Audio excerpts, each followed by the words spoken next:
जय श्री कल की माधव, जय श्री जगन्नाथ। मैं हूं आपका अपना मित्र, भाई, बंधु, सखा और कल की भगवान का एक तुच्छ सेवक। जैसा कि आज आपने हमारे यूट्यूब वीडियो के थंबनेल में देखा, आज कलयुग के बारे में या कली पुरुष के बारे में और तुलसीदास जी जो कि महान राम भक्त कवि माने जाते हैं, हिंदी साहित्य में भी उनका अतुलनीय योगदान रहा और रामचरितमानस के रचनाकार माने जाते हैं, भगवान राम के परम भक्त माने जाते हैं। तो उनके विषय में जो कहानी क्षेत्रीय तौर पर प्रचलित है या लोक मान्यताओं में प्रचलित है, और उस पर आपने देखा होगा कि एक सीरियल भी बना था जय हनुमान में, एक पार्ट उनका आया है पूरा कि कलयुग से किस तरह वो रूबरू हुए और उसने उन पर बड़े अत्याचार किए। तो तुलसीदास जी के विषय में आज पूरी चर्चा होगी और उसमें कलयुग और कलयुग के जो दो साथी दिखाए गए हैं उनके विषय में भी चर्चा होगी। तो वीडियो के लास्ट तक बने रहेंगे। आज इस कहानी से बहुत सारे निष्कर्ष निकालेंगे, क्या परिणाम प्राप्त होते हैं आज वर्तमान परिप्रेक्ष्य को देखते हुए। तो वीडियो स्टार्ट करते हैं। देखिए, ये जो लोक मान्यता अवध के आसपास मानी जाती है कि भगवान जब हनुमान जी को ये वरदान दे करके राम भगवान चले गए थे कि आप कलयुग में जो है मेरे भक्तों का मार्गदर्शन करेंगे और उनकी रक्षा करेंगे कलयुग से, तब हनुमान जी जो है पृथ्वी पर रहने लगे गुप्त अवस्था में और वो अपना साधना में लग गए।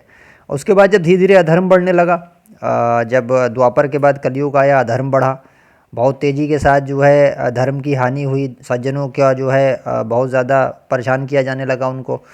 उस समय जो है भगवान हनुमान जी जाते हैं भगवान भोलेनाथ के पास और ये कहते हैं कि ऐसा है, बहुत ज़्यादा घोर कलयुग आ गया है और इसमें भगवान की भक्ति लगभग लगभग विलुप्ति के कगार पे है, यानी लोग जो है नास्तिकता के कगार पे पहुंच गए हैं। तब उसके बाद भगवान शिव उनको संकेत करते हैं और हनुमान जी जाते हैं जो है ब्रह्मलोक में, और उसके बाद एक पूरा देवता डिसाइड करते हैं कि भाई हम जो है महान राम भक्त जो है वाल्मीकि जी को ब्रह्मलोक से ला करके दोबारा जो है पृथ्वी लोक पर हम अवतरित करेंगे और उसके बाद जो है राम भक्ति का पुनः प्रचार प्रसार करेंगे, जिससे भक्ति पूर्ण रूप से ख़त्म ना हो जाए, नास्तिकता पूरी तरह से ना फैल जाए, क्योंकि कलयुग यही चाहता था कि पूरी तरह से नास्तिकता फैल जाए, राम का नाम लेने वाला कोई धरती पर ना बचे। तो उस कंडीशन में फिर जो है महर्षि जो है वाल्मीकि को धरती पे भेजा जाता है और धरती पे भेजने के बाद जो है वो जो है उनका तुलसीदास के रूप में जो अवतरित होते हैं। अब इनका क्या पूरी कहानी है कि भाई इनके पिता जो थे आत्माराम जी थे और इनका जो है इनकी माँ जो थी वो हुलसी थी।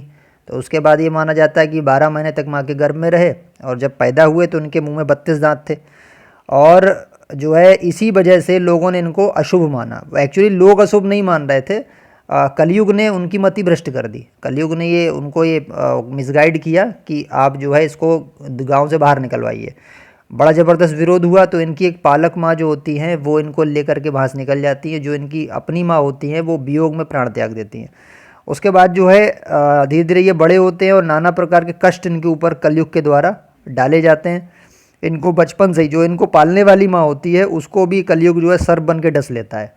तो आप अभी अल्ट्रा करके एक सीरीज़ है पूरी यूट्यूब पर आपको मिल जाएगी, इसमें पूरी बहुत लंबी कहानी है, मैं तो इस पर संक्षेप ले रहा हूँ क्योंकि हमें इसका निष्कर्ष ज्ञात करना है। तो पालक माँ को डस लेता है, कलयुग ख़त्म हो जाते हैं। इसके बाद जब ये राम बोला नाम से जाने जाते कि उनके मुँह से जो है तुलसीदास जी के मुँह से पहली बार राम का नाम निकला था, तो इनको राम बोला जाना जाता था बचपन में।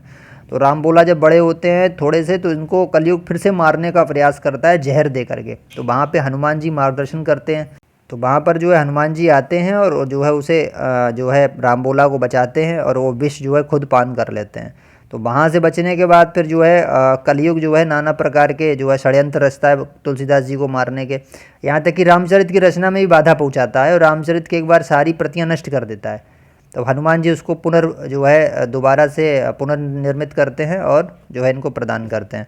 और भी बहुत सारे षड्यंत्र वो रचता है, मतलब आस पड़ोस की जनता को तुलसीदास के विरुद्ध कर देता है।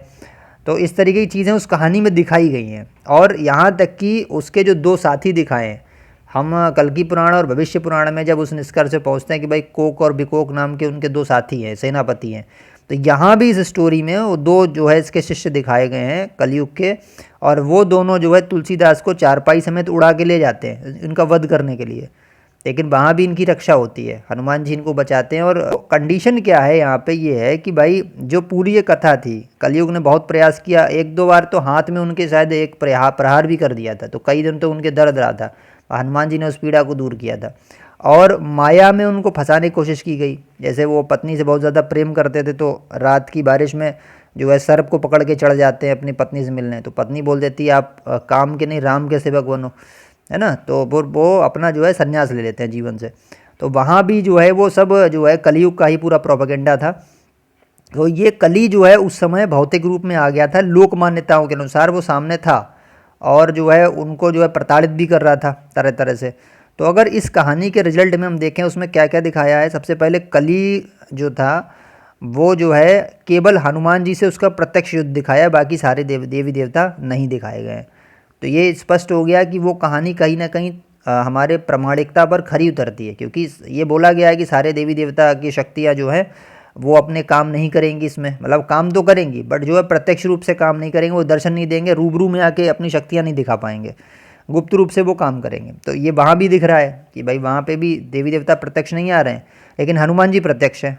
तो ये बात प्रामाणिक रूप से सही मानी जा सकती है। दूसरी बात, कलयुग के 2 जो शिष्य दिखाए जा रहे हैं उसमें जो तुलसीदास जी को उठा के ले जाते हैं या प्रताड़ित करते हैं या उसका सहयोग करते हैं कलयुग का, वो भी जो है दोनों व्यक्ति जो है कोक विकोक जो उसके मुख्य सेनापति हैं, वहाँ से भी एक प्रामाणिकता सिद्ध होती है कि वो कहानी कहीं ना कहीं सत्य है। और तीसरा फिर ये कि राम भक्ति के प्रचार में बाधा पहुँचाना, ये कलयुग नहीं चाहता है कि जो है भक्ति का प्रचार प्रसार हो, ये चाहता सभी नास्तिक हो जाए। जैसे आज चाइना में, रशिया में, कोरिया में इस तरीके पूरी नास्तिकता फैल गई है। और जो भी क्रिश्चियन कंट्रीज़ यूरोपीय देश हैं वो भी नाम मात्र के ही बस केवल धार्मिक और आध्यात्मिक दिखते हैं, बाकी उनमें कुछ है नहीं। तो वो यही चाहता है कि इनको भोगवादी भौतिकतावादी बना के और पूरी तरीके से बर्बाद कर दिया जाए। तो ये वहाँ भी दिखाया गया है, वहाँ भी नकली जो है आडंबर करने वाले साधु दिखाए हैं और जो है इनके ऊपर प्रताड़नाएँ दिखाई हैं। जो राम की भक्ति कर रहा है उसको प्रताड़ित करता हुआ कलयुग दिखा रहा है, उसको परेशान करने, लेकिन हनुमान जी द्वारा रक्षा की जा रही है। तो तीसरी कंडीशन ये भी फुलफ़िल होती है कि भक्ति करने वाले लोगों को कलयुग व्यवधान उत्पन्न करता है, वो भी प्रामाणिकता है। और चौथी प्रामाणिकता ये कि हनुमान जी बार बार रक्षा करते हुए नजर आ रहे हैं राम भक्तों की कलयुग से। तो ये चौथी प्रामाणिकता, क्योंकि भगवान राम ने अपने वैकुंठ गमन से पहले भगवान जो है हनुमान जी को ये बोला था कि आप जो है रक्षा करेंगे हमारे भक्तों की। तो वो चौथी प्रामाणिकता वहाँ पे नज़र आ रही है। अब ये किंवदंती है, लोक कथा है, अवध क्षेत्र में प्रचलित है, इस पर सीरियल भी बना और पूरी कहानी ये सामने आई कि किस तरीके से जो है टॉर्चर किया गया तुलसीदास जी को। उसके बावजूद उन्होंने जो है रामचरितमानस की रचना की और राम भक्ति का काफ़ी प्रचार प्रसार किया। और उसके बाद ये भी जो है हम जो है इतिहास में पाते हैं राम भक्ति चरम पर हो गई थी उस समय और बहुत सारे मंदिर बनाए गए। उससे हनुमान जी की जो भक्ति है वो भी तुलसीदास जी द्वारा ही जो है प्रचारित प्रसारित की गई, क्योंकि तुलसीदास जी को बचपन से हनुमान जी का आशीर्वाद प्राप्त था, वो रक्षा करते रहे, अन्यथा इनको ख़त्म कर दिया जाता कलयुग के द्वारा। और उसके बाद एक प्रेत के द्वारा संकेत मिलता है, तब ये रूबरू में हनुमान जी से मिलते भी हैं। तुलसीदास जी ने ही रामचरितमानस में जो है इनका हनुमान चालीसा भी लिखा हुआ है, जिसको आज हम लोग बहुत प्रमाणिक मानते हैं और लगभग हर घर में वो गाया जाता है। फिर हनुमान जी ही इनको जो है भगवान राम और लक्ष्मण के दर्शन कराते हैं, है ना। तो ये पूरी घटना जो है, जैसे वो जाते हैं रामचंद्र जी और लक्ष्मण जी को जो है वो तिलक करते हैं, ये चित्रकूट के घाट पर उनको जो दर्शन होते हैं।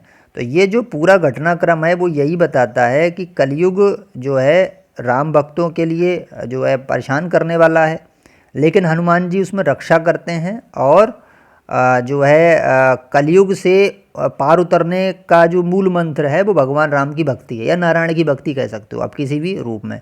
अच्छा, इसके बाद फिर इतिहास ये कहता है कि राम जी की भक्ति का, हनुमान जी की भक्ति का प्रचार प्रसार खूब हुआ, कई मंदिर बनाए गए और अटैक्स भी बहुत उसके बाद हुए हैं। मतलब जब देखा कि कलयुग ने भाई बहुत ज़्यादा भक्ति का प्रचार प्रसार हो गया, हमारे जो है आज का जो अफ़गानिस्तान है उसमें भारत ही था, वहाँ तक जो है काफ़ी प्रचार प्रसार हो रहा था। तो इन्होंने फिर क्या करा, धीरे धीरे जो है वो चीज़ों को जो है दबाना शुरू कर दिया कलयुग ने। धीरे धीरे जो है इस्लामिक आक्रांताओं को जो है इसके उनके द्वारा जो है परेशान किया गया इन लोगों को, है ना। क्योंकि उस समय तो पाकिस्तान अफ़गानिस्तान सब भारत के हिस्से थे, तो वहाँ हिंदू भी थे, राजा दाहिर सेन का शासन ही बताया जाता है वहाँ पे था। तो धीरे धीरे फिर इसने क्या करा, आक्रांता भेज के कलयुग ने, ये सब कलयुग के ही पाले हुए थे, जितने इस्लामिक आक्रांता थे ये सब कली के एजेंट हैं। जितने भी जो यहाँ पे ध्वस्त करने आए मंदिरों को हमारे क्षति पहुँचाई गई, राम मंदिर को तोड़ा गया, स्पेशली राम मंदिर इसलिए तोड़ा गया क्योंकि कलयुग की पूरी योजना थी कि राम भक्ति का वो प्रचार रोकना चाहता था, है ना। और गोस्वामी तुलसीदास राम का प्रचार प्रसार कर रहे थे। तो इस वजह से ये पूरी घटनाक्रम देखने को मिला। तो कलयुग का जाल जो है आज से नहीं, सैकड़ों वर्ष पहले से ही जो है हम देख सकते हैं, जिसमें जो है बहुत सारे अत्याचार किए गए हिंदू समाज के ऊपर। लेकिन हमने जो है एक चीज़ बस क्या की, हमने कर्मयोग का ध्यान नहीं दिया जो भगवान कृष्ण गीता में कहे गए थे। हमने अपने आप को लड़ने के लिए प्रिपेयर नहीं किया, है ना। और दूसरी बात यह है कि अभी जो हमें वर्तमान परिप्रेक्ष्य अगर हम देखें तो आज भी वही हो रहा है। जो इस्लामिक आक्रांता, आज देखिए भारत पे युद्ध के बादल मंडरा रहे हैं। और जैसा जैसा भविष्य मालिका में लिखा था कि चाइना और तुर्की उसे सपोर्ट करेंगे, आज वो सपोर्ट में खड़े हो गए। उन्होंने पूरे हथियारों की खेप पाकिस्तान को भेज दी है। तो ये सब कली का जाल है। वो जो है वर्तमान परिस्थितियों में भी आज राम मंदिर आपका निर्माण हो चुका है और उसी वजह से ये सारी घटनाक्रम हो रही है। मैंने एक यूट्यूबर को देखा, वो बोल रहे थे राम मंदिर का जो है जो वो एस्ट्रोलॉजर थे, उन्होंने कहा राम मंदिर का शिलान्यास हो गया और राम मंदिर का निर्माण हो गया, उसमें भगवान रामलला विराजमान हो गए। इसके बाद अब कलयुग का खेल असली स्टार्ट होगा। और देखिए स्टार्ट भी हो गया, क्योंकि पूरा गढ़ बन गया वो भारत में और तमाम लोग उसमें आ रहे हैं। करोड़ों की संख्या में साल में लोग वहाँ पे दर्शन करने जा रहे हैं।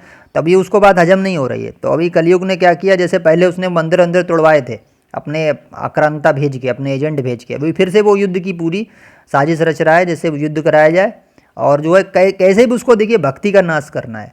तो ये उसकी पूरी एक साजिश है। लेकिन इससे बचेंगे कैसे? देखिए वहाँ भी बोला जा रहा, काशीनाथ मिश्रा बता रहे माधव नाम जपो, है ना।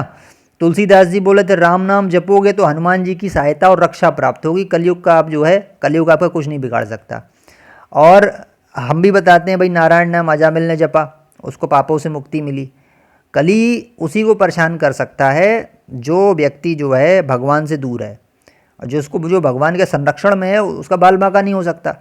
तो सबसे बड़ी चीज़ है नारायण के किसी भी स्वरूप का आप अगर ध्यान मनन चिंतन जो भी करते हैं, भजन करते हैं, तो आपको प्रत्यक्ष रूप से हनुमान जी की रक्षा प्राप्त होती है। तो ये सारी घटनाएं जो हैं वो यही आज वर्तमान परिप्रेक्ष्य में ये है कि हमें अपनी भक्ति को बढ़ाना है, नारायण से प्रत्यक्ष या अप्रत्यक्ष रूप से जुड़ना है और लोगों को अधिक से अधिक जोड़ने के लिए प्रेरित करना है ना। इससे हमें हनुमान जी की रक्षा प्राप्त हो। आने वाला समय बहुत खतरनाक है। यहाँ तक कि हमारे एक भक्त ने हमारे पास अभी भेजे हैं, कुछ पेजेस भेजे हैं कल की लीला बुक के, तो उसमें तो ये तक लिखा है 6 वर्ष के लिए बहुत बुरी स्थिति आने वाली भारत के ऊपर। तो मैं बताना नहीं चाह रहा हूँ क्योंकि अभी बहुत सारे लोगों पे केसेस भी हो गए हैं। कुछ प्रोफेसर्स वगैरह, लखनऊ यूनिवर्सिटी की थी एक, उसको जो है अभी उस पर केस हो गया। तो बहुत विकट परिस्थिति है और उसमें नारायण के किसी भी स्वरूप को आपको पकड़ के भक्ति करनी है, जिससे हनुमान जी की कृपा, हनुमान जी इसमें मौजूद हैं। ये बात तुलसीदास जी की घटना से प्रमाणित हो जाती है और उनसे हमें रक्षा प्राप्त होगी। तो वीडियो बनाने का मोटिव यही था कि कली का पूरा जाल है हमारे ऊपर, जो हमले वगैरह होने की जो आशंका है, जो भी चीज़ें हो रही हैं, अभी 28 लोग पहलगाम में मरे, ये पूरा कली का खेल है। और ये पूरा खेल इसीलिए है कि भारत कैसे भी करके इस्लामिक कंट्रीज से उलझ जाए और जैसे वो पहले कराता आ रहा था, इस्लामिक आक्रांताओं को भेज के भारत को पूरी तरह शोषित करा रहा था, वो यही कराना चाहता है। तो मेरा मानना है कि आप इस वीडियो से कुछ ज्ञान अर्जित करेंगे, नारायण से किसी भी तरीके से जुड़ेंगे आप और लोगों को जोड़ने की प्रयास करेंगे, जिससे आपको हनुमान जी कृपा और कली से रक्षा प्राप्त हो। और दूसरी चीज़, अगर आप हमारे चैनल पर नए हैं तो चैनल को सब्सक्राइब कीजिए, वीडियो अच्छी लगी तो उसको लाइक और शेयर कीजिए। और हमारे व्हाट्सअप चैनल से जुड़ सकते हैं, इसका लिंक हमने डिस्क्रिप्शन में दे रखा है। और आपके कुछ अनुभव हैं अगर भगवान कल्कि और भविष्य को लेकर के, तो आप हमें मेल करिए kalkikapar@gmail.com पर। आपको ये वीडियो कैसी लगी कमेंट बॉक्स में अपने आराध्य देव का नाम लिखिए और उसके साथ में वीडियो के बारे में अपने विचार अवश्य व्यक्त कीजिए।